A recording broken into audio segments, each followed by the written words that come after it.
Most of you fans know what a cup of coffee in the major leagues is. Terry Screener had a pot of coffee in the minors. So we're going to be covering a lot of territory. We've got a lot of years to cover. So we're just going to visit a few subjects and have a cup of coffee with them.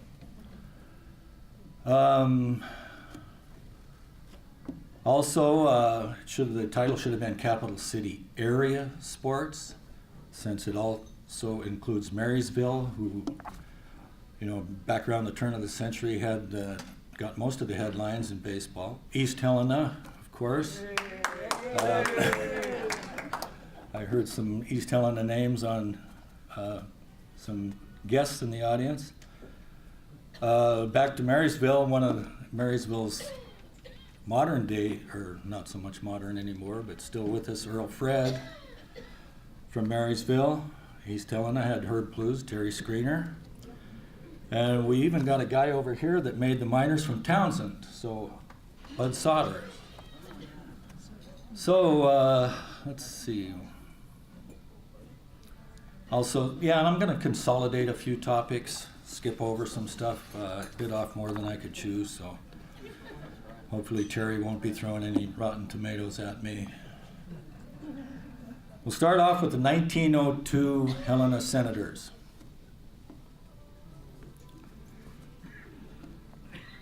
So, 66 years before we had the Helena Legion Senators, there was the 1902 Helena Minor League Senators. But we're going to dip back to Marysville first.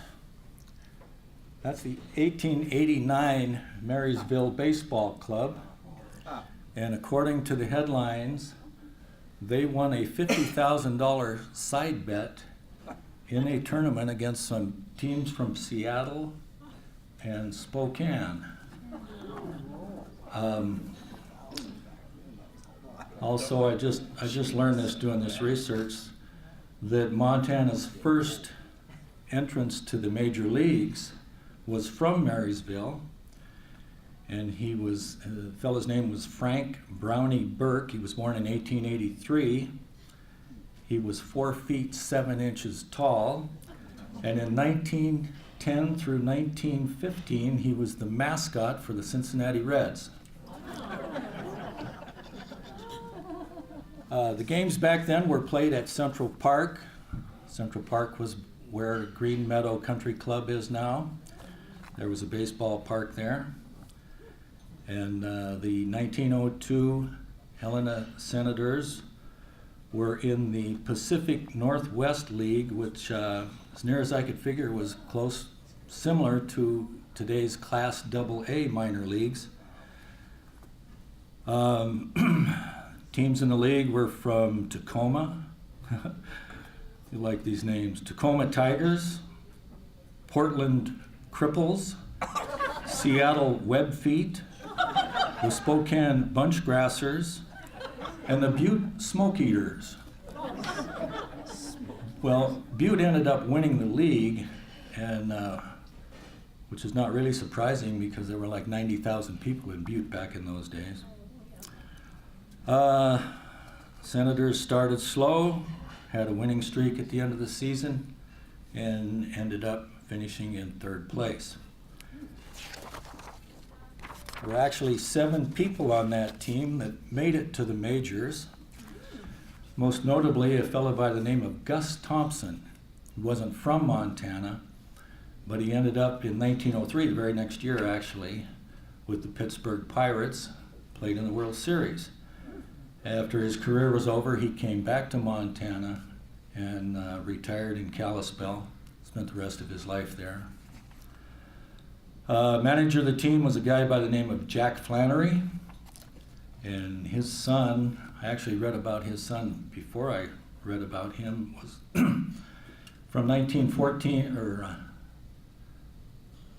from 1915 to 1917, Helena High basketball won 3 state championships in a row, and one of the stars was Jack Flannery Jr.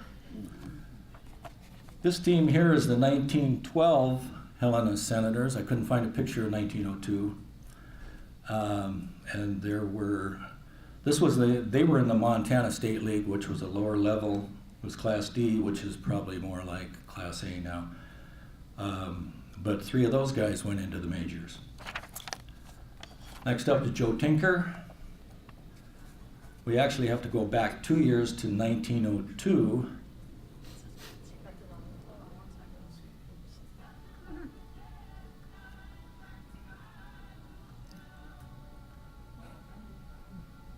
There he is. That's Joe Tinker. He started out he was 19 years old in 1900. He started out in Denver, then he went to Great Falls, then he came to Helena. And he came in probably in around June, about a third of the way through the season. At that time he was a third baseman. He ended up being a shortstop. And he batted .322 in 57 games. And a few years later he made the Chicago Cubs, switched to shortstop. 1908 they played in the World Series. And that's where the poem Tinker to Evers to Chance gained fame, and he ended up in the Hall of Fame.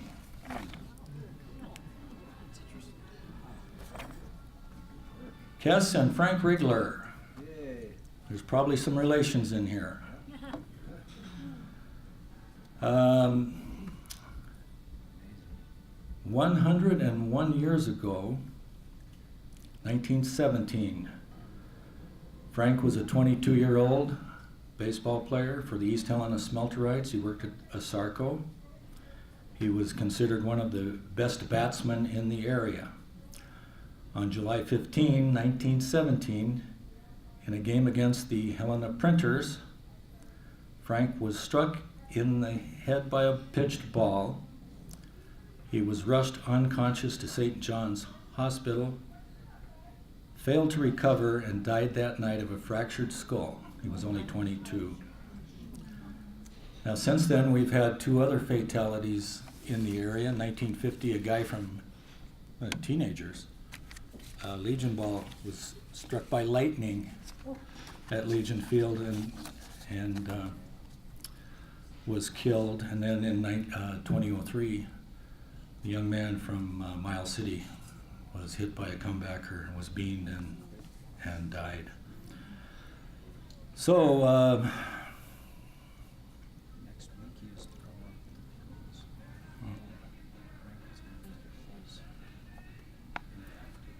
Frank's younger brother, Kess Rigler, in 1928, Kess lost was a one-armed ball player. He lost his left arm at the age of 3.5, and in 1928 he made the minor leagues, and he was the first one-armed baseball player to make the minor leagues, and was written about in Ripley's Believe It or Not. He played for Lincoln of the Class D Nebraska State League from 1928 to 31. He later played for and managed the East Helena Smelterites, and he scouted for the Chicago Cubs and the Cleveland Indians. 2 of his bigger finds were Charlie Pride and Terry Screener. By the way, we also had another one-handed player make it to the minor leagues a few years later over here, Bob Lightbody, 1951, played for the Great Falls Electrics and team in Oregon, Eugene maybe, Eugene, Oregon, Eugene Larks. Okay, Jim Thorpe. In the summer of 1926, 2-time Olympic champion Jim Thorpe is on the downside of his legendary athletic career, and he diamonded for the Shelby Drillers and then the Havre Hillers in Montana's Industrial League. Maybe they were the Shelby Seals.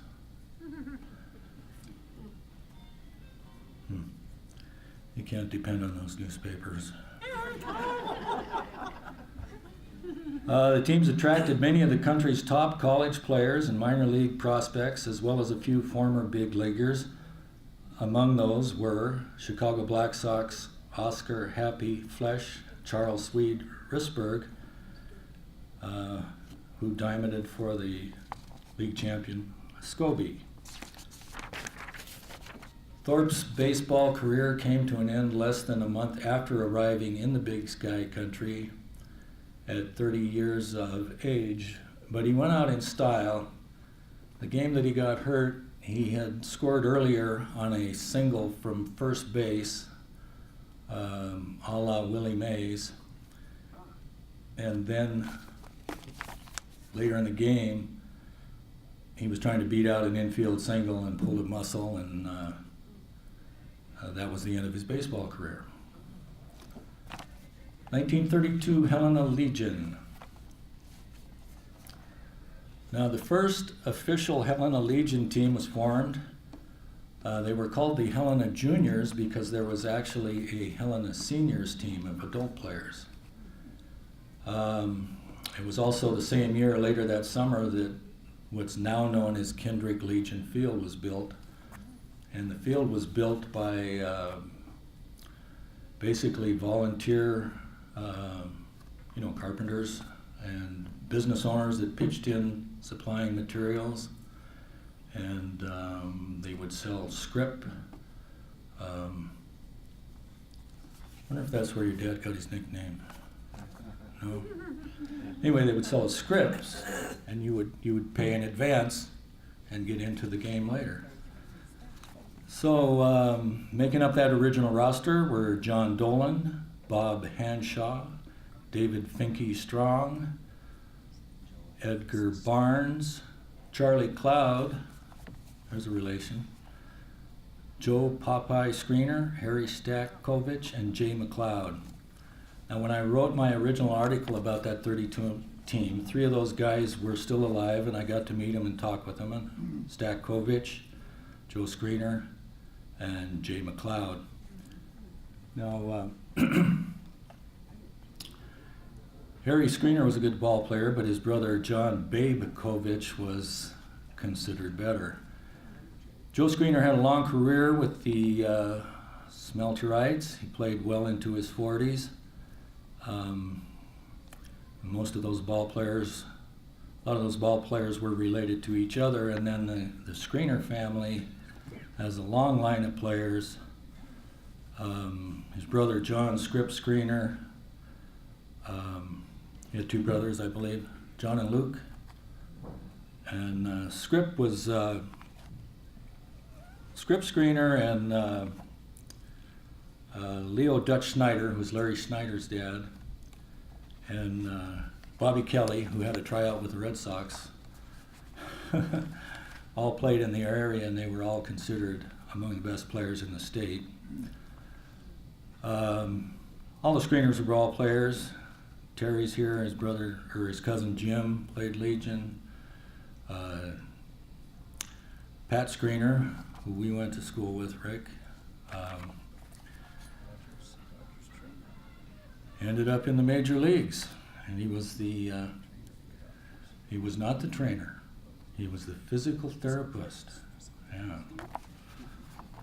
He made sure I got that right.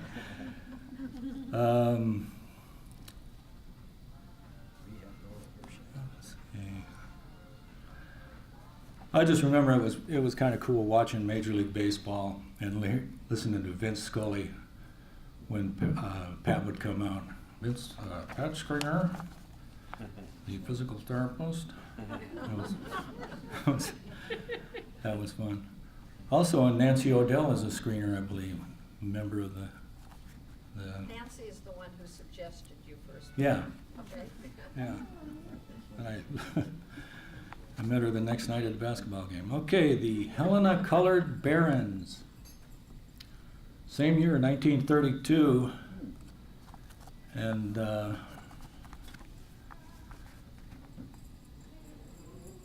That'd be 15 years before Jackie Robinson. There was Helena had a 6-man adult baseball league called the Vigilante League, and it included the Colored Barons, a team of solely African American ball players.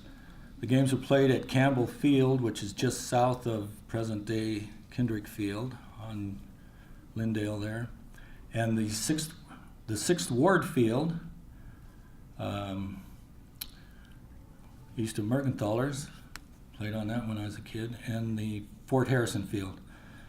The roster listed was comprised of brother Norman and Lawrence Howard, brothers Page and Julian Anderson Jr., Charlie Harrell, Ad Banks, and Herbert Bridgewater were a few of the names. Bridgewater was the Harrell's uncle, Charlie Harrell's uncle. Julian and Paige Anderson were the sons of Julian Anderson Sr., a longtime bartender at the Montana Club. Ironically, Charlie Harrell's brother, Art Harrell, did not play with the Barons. He played instead for both the Helena Legion and the West Side team.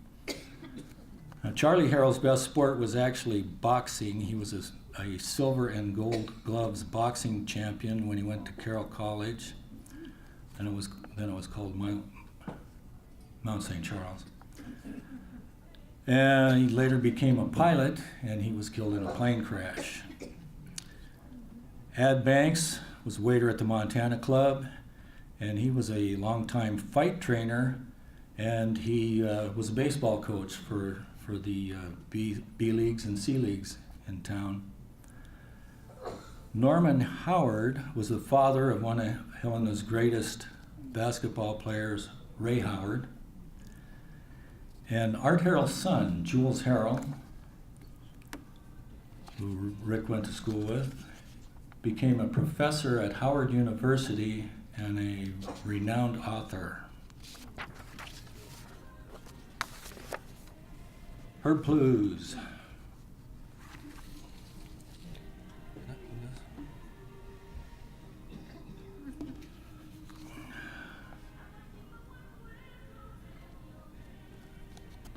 Well, Herb is the only native to make the majors as a player with the Washington Senators and Boston Red Sox from 1956 to 1959.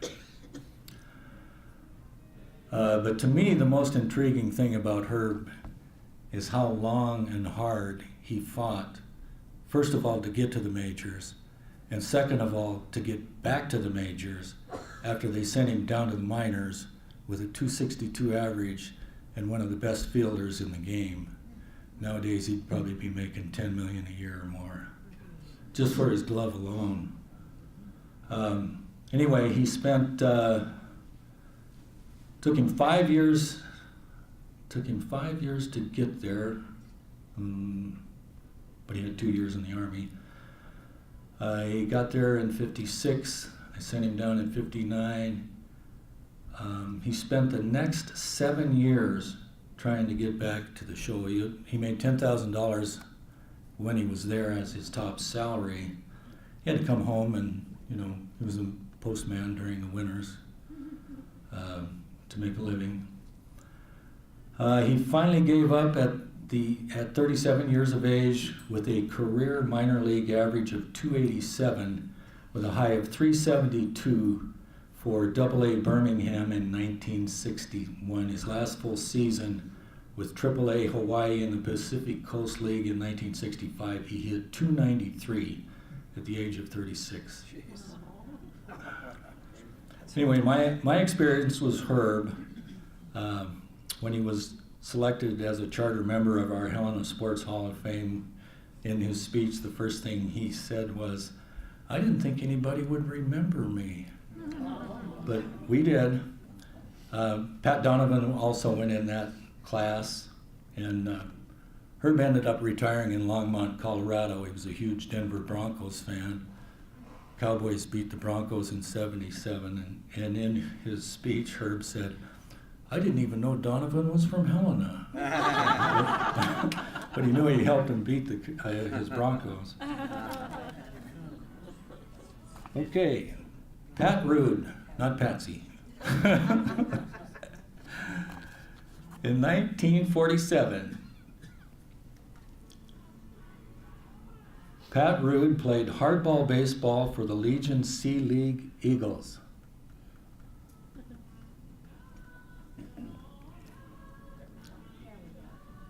There she is. The 13-year-old Pat didn't just play, she wowed him. At season's end, the newspaper proclaimed Patsy Rude is the league's ace hurler and home run artist and called her the Babe Zaharias of the baseball diamond. Some of her highlights included a home run and 4 runs scored against the JCs. She singled, stole second and third, and scored the winning run against the Lions. She pitched a one-hitter and struck out 14 versus the Rotary. She went 5 for 5 with 2 doubles and pitched a 15 strikeout 3-hitter and threw a 2-hitter with 11 strikeouts. The Eagles went 7-0. They claimed the league championship and then won a 3-game playoff over a team of all-stars. Pat twirled a 6-hitter and clubbed a long homer in the final victory. She led the league in pitching wins, 5-0, strikeouts, 55 and 33 innings, and home runs. She had 4 taters in 9 games. The next 2 years, Pat played in the B League for United Commercial Travelers, and in 1949, UCT captured the league title. When Pat went into our Hall of Fame, her cousin Larry Schneider said that she was the only ball player he had ever seen, male or female, throw out a runner from left field at first base. And and Bill Gilbert, who happened to be there, he's like there every year, said that she was the best athlete in the neighborhood, bar none. Anyway, Pat went on to play catcher for a professional fast pitch softball team called the Arizona Ramblers, and in 1958 they won the World Softball Fast Pitch Championship. Copper League.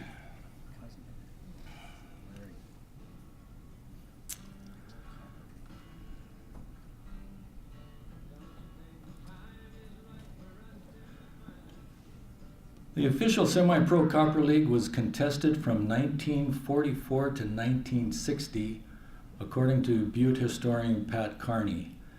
Until 1953, the league fluctuated between 4 and 5 teams, all from Butte, hence the name Copper, until East Helena joined in 1953. When Helena and Anaconda joined in 1957, the league maxed out at 7 teams. The East Helena Smelterites won 2 league championships in 1956 and 1959. That's the Wranglers. And the Helena Wranglers captured 1 title in 1958. The 58 and 59 league championship series were contested between the Smelterites and the Wranglers.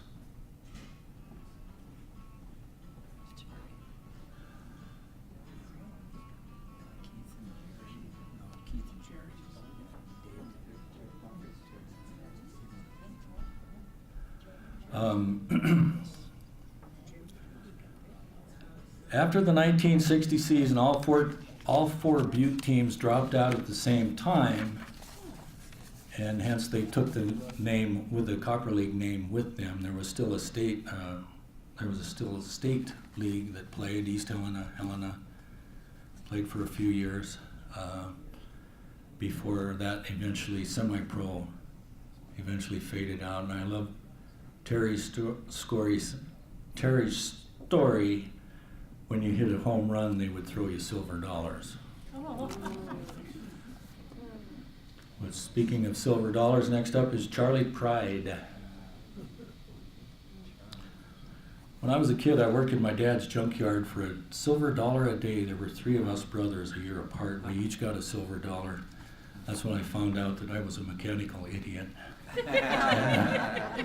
One of Dad's customers was Charlie Pride. And he would,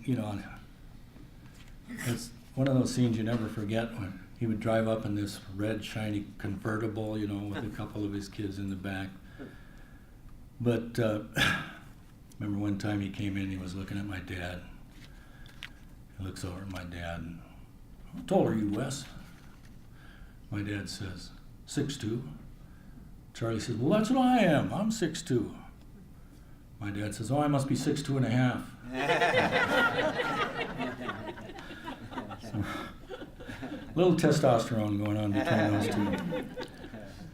So anyway, years later, 2005, I interviewed Charlie at the Wingate motel down there. It was about a half a block from where our junkyard was. And tried to get a hold of Dad. We couldn't get a hold of him. So my mom came down and she had a camera. And he wanted to talk baseball. I mean, you know, he was giving the concert. It was his comeback to Helena at the Civic Center. But he wanted to talk baseball, and I just could not believe his memory and the detail he had. He said his first dream was to be the next Babe Ruth. That was his first goal. And then he told about coming up to Missoula, playing for the Pioneer League Missoula Timberjacks. Manager was Lou Marianas.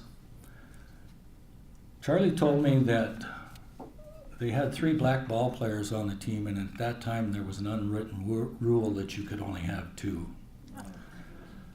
And so even though he was batting like 500, but he'd only been there a week, they had to let him go. Had to let him go.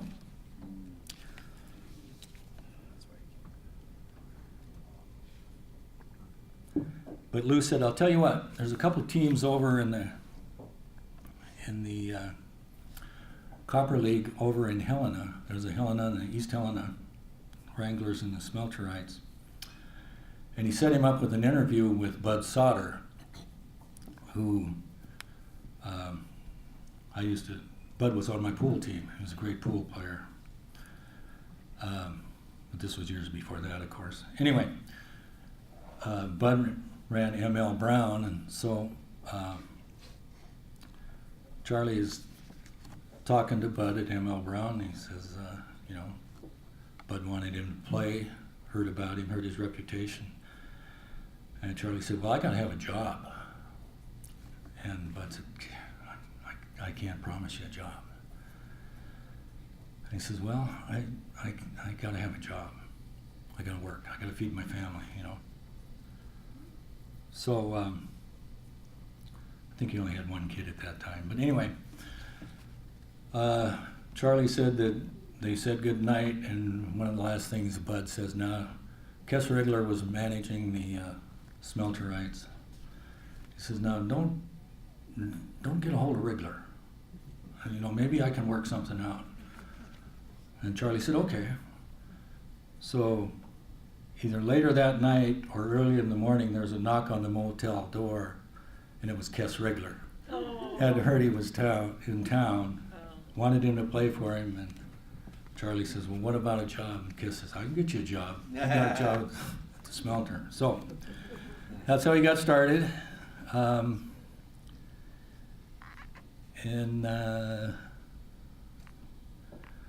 Anyway, back to the interview.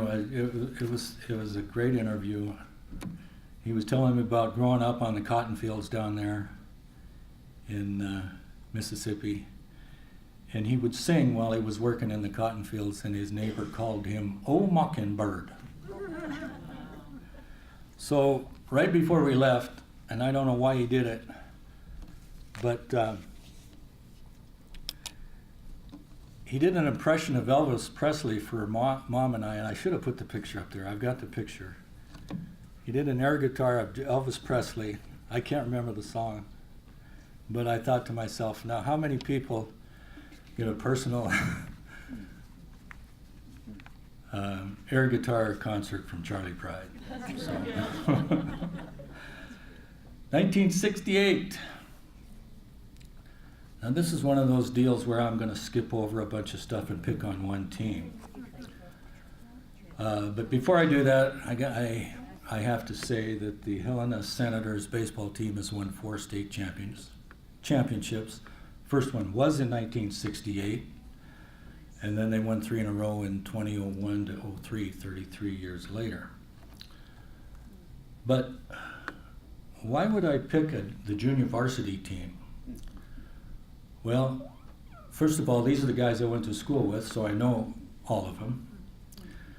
And second of all, I'm just wondering how many other Class A junior varsity baseball teams have a future 9-year NFL player in their lineup, 4-time Pro Bowler, and a future 6-time national champion college football coach. This team does. Mike Sanders also Right. championships in Texas. Track coach. So if you can all hear me here, Sanders, the guy on the far right, Mike Sanders. this is Frank Martello, first coach of the Reps. This is Greg Allen, by George Sheilas. Greg Allen and Pat were teammates on the 1971 state championship basketball team. We're going to skip over Pat for a second. This is Gary Dunn, assistant coach for Capitol High fast pitch softball. This is Dave Wheat, state champion in the 100-yard dash back then, and had the school record. We'll skip over Mike for a second. Tommy Nyland. Mike Sanders played football for Tom St. Nyland. Tom Nyland. Oh, this is Tom Nyland, sorry. Tom Nyland, good fast pitch softball player. There's Mike Sanders. You can tell by his neck. Played football for St. John's University under John Gallardi, who started out at Carroll College and ended up being the winningest college football coach in history. To try out with the Vikings. How to try out with the Vikings. What was this guy's name? Herbie Atkins. Herb Atkins. In a second, you'll know why he knows all of this. This is Jim Fleming, good hitter. Rick Soul called him Flemwing. Bruce Hedge, Paul Walter. Dale Bergen. Bob Winfield. He pitched in college, correct? In AAA. Dan Lieber. Still around, golfer, good athlete. Rich Kanan, good pitcher. This is Rick Pfeiffer here.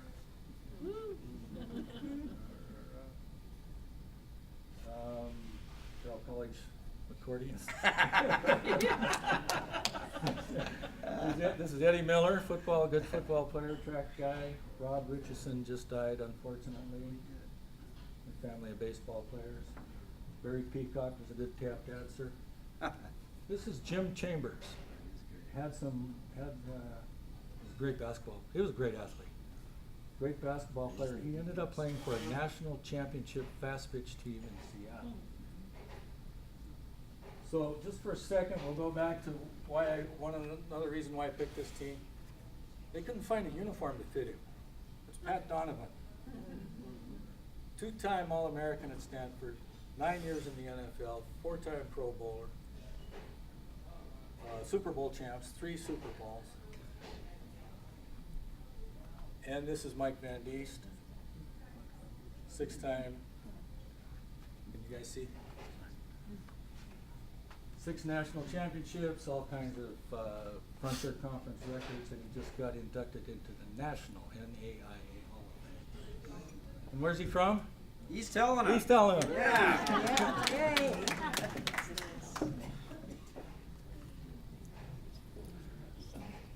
1978 Phillies.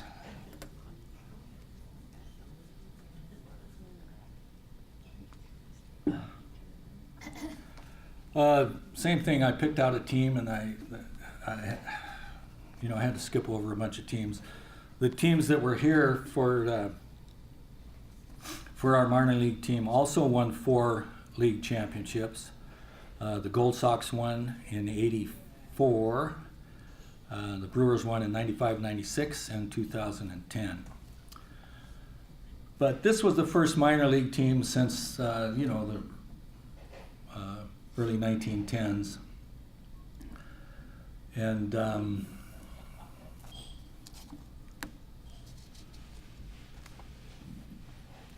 this team was unique because there were 5 guys on that team that ended up in the major leagues. 2 of whom were major league MVPs for their teams, Ryne Sandberg and George Bell.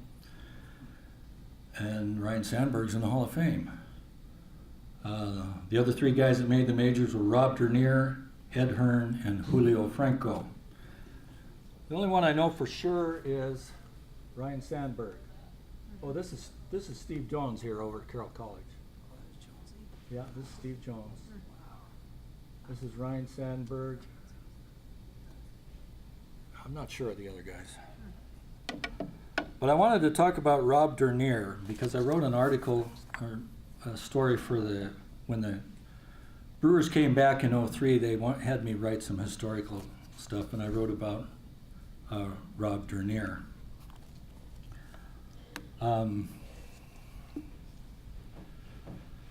He spent 10 years in the majors. He retired with a .255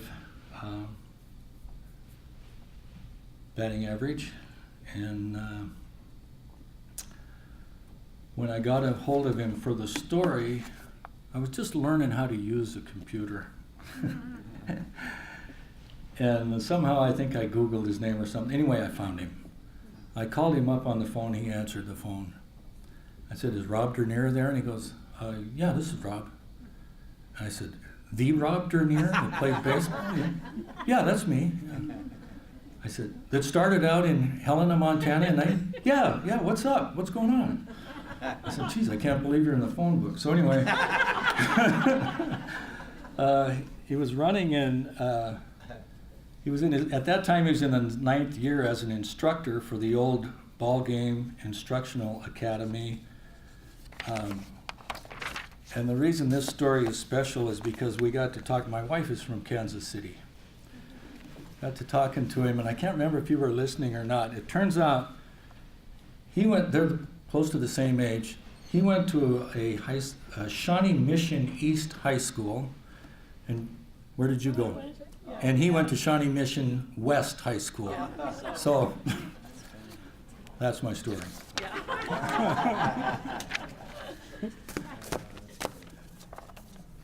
Now, who always gets the last call in a ball game? The umpire. Unless he's arguing with Terry Screener. I'm getting even with you. I'm out hiking the other day and I look down, there's this big, long, lanky guy coming up the hill. He's got a baseball cap on and he's got his head down, and my initial thought was, that looks like Terry Screener, you know. It was a long ways away, I kept going. 5 minutes later, we run into Karen hiking with her dog. "Did you see Terry?" Okay, but before I talk about Brian Knight, I have to talk about one guy that came before him. And this fella, another one-armed guy, this fella umpired 13 National Legion World Series, and that was Bob Chilton. But Brian Knight is the 4th guy from the area to make the majors leagues. He's working there right now as an umpire. Was Helena Senators baseball player. Started out in the Pioneer League in 1995 and eventually made it to his first major league game in 2001. He was part-time for 10 years before he became a full-time major league umpire in 2011.